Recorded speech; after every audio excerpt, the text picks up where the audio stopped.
Chapter 13. Monday evening. Even though tired, with the animals flaked out all around her, Doreen hadn't left Penny's backyard yet. Her animals had done as much running around and dancing, then snoozing, as they could, so they would be more than ready to head home whenever Doreen was ready. She currently inspected the bed of Echinacea in the backyard, where Doreen saw a leaf that didn't belong. She bent down with her cell phone out and took a picture of it. She wasn't sure what it was. Regardless, she could take some Echinacea from here and put a little in the front bed.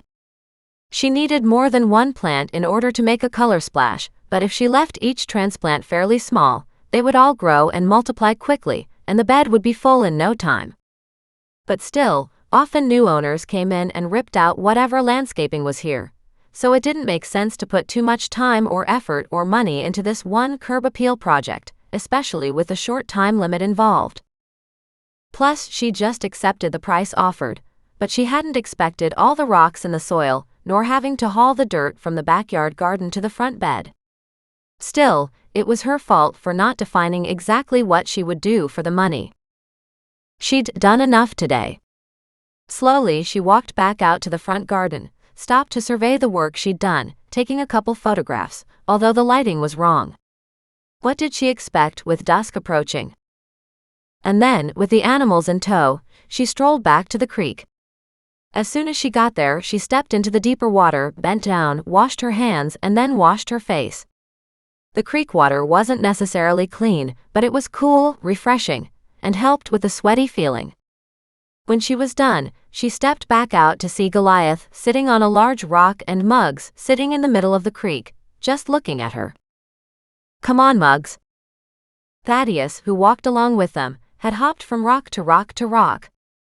Even now he sat beside Goliath, waiting for her. She and Muggs, both bedraggled and wet, resumed walking. "Let's go home." By the time she got home, she felt an overwhelming fatigue and relief. "I didn't bring anywhere near enough food," she muttered to the animals as she headed up to the house. She stepped inside and turned off the alarm, took a look at the time, decided it was too late for coffee, and put on the tea kettle.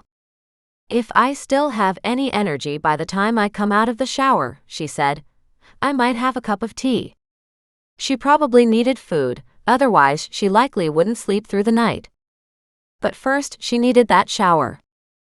She headed to her stairs but stopped at the living room, shaking her head, knowing her bedroom would be way worse.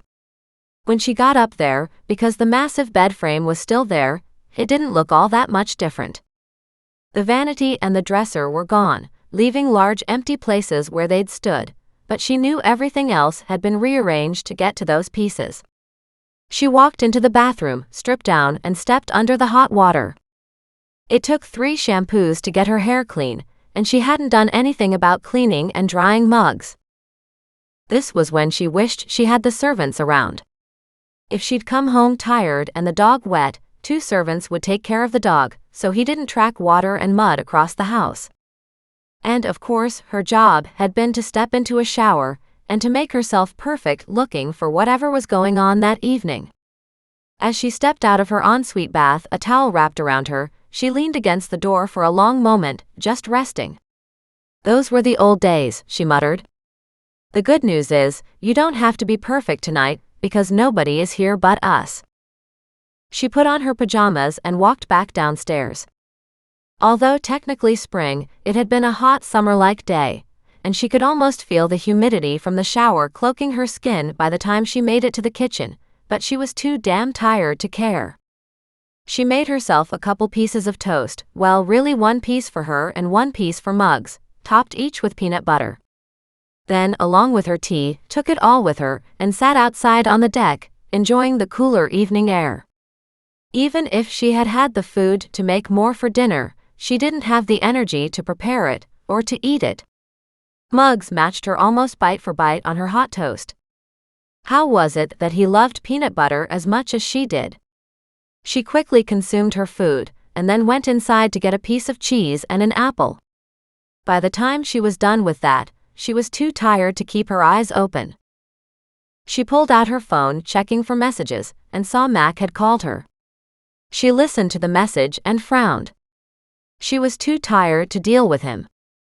She flicked through the images she'd taken, looking for the one of the strange leaf among Penny's Echinacea. But her phone wasn't the best way to study these. Doreen took her tea back into the kitchen, transferred the images to her email, and opened them up on her laptop. As she went through them, she stopped at the image of the backyard garden. Something was shining in the corner, near the Echinacea. That made no sense because she'd been there and hadn't seen anything. But it had also been at that weird dusk hour, so it might have been hard to see. So why had her cell phone photo picked it up? Maybe because of the flash. She'd also taken several photos of Penny's garage to remind herself that a garage could look like that. Doreen had so much work ahead of her in Nan's garage that it was exhausting even to think about it. Then she looked at the close-up picture of the Echinacea bed with the odd leaf, and she blew it up even larger so she could take a look at the leaves on the inside.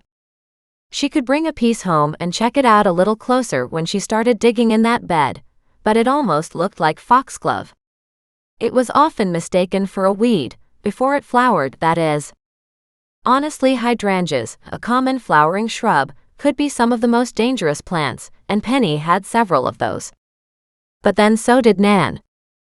As Doreen took a look out the window at her back garden, even in the moonlight, she saw dozens of plants in her own backyard, which were likely dangerous.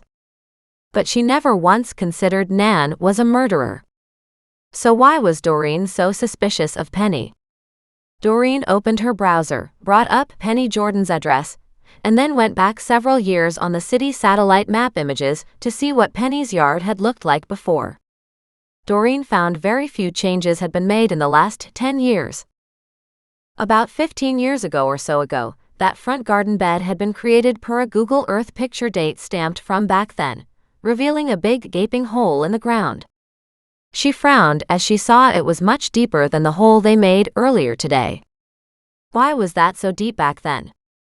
There was no need to go very deep, but obviously the rocks were still there, which meant that for some reason, George had put all those rocks back in the hole again. She hadn't done any research on George, outside of how that info pertained to Johnny or Penny. Doreen should look up birth records and marriage licenses. Just then her phone rang. It was Mac, and she smiled. It would be nice to hear his voice. "Hey Mac," she said, but there was no way to hide the exhaustion in her tone. "Sounds like you did too much today," he said. "Did you go to Penny's?" "I sure did." She explained the problems they came across. "You were using a pickaxe?" he asked in astonishment. "You have any idea how sore you'll be tomorrow?"